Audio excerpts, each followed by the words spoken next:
ఎవరి ముఖం చూస్తే నీకు కలిసి వస్తుందో అది కాకపోతే సుముఖం ఇంకెవరిది సుముఖం అవుతుంది?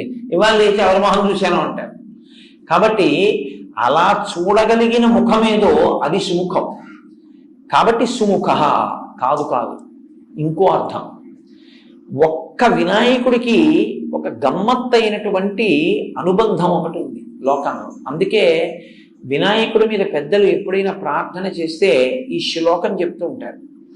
శ్రీకాంతో మాతులో యస్య జననీ సర్వమంగళ జనక శంకరో దేవ తం వందే కుజరాననం అని చెప్తారు. ఇది చాలా గమ్మత్తైన శ్లోకం నిజంగా. ఎందుకంటే ఎప్పుడైనా నమస్కారం చేస్తే ఆయన తల్లి సంబంధం చెప్తారు, తండ్రి సంబంధం చెప్తారు. ఒక్క వినాయకుడికి మాత్రం మేనమామ గారితో మొదలెడతారు. శ్రీకాంతో మాతులో యస్య, మాతులు అంటే మేనమామ, నీ మేనమామ శ్రీకాంతుడు. శ్రీకాంతుడు అంటే శ్రీ అంటే లక్ష్మీదేవి యొక్క భర్త, నీకు మేనమామ.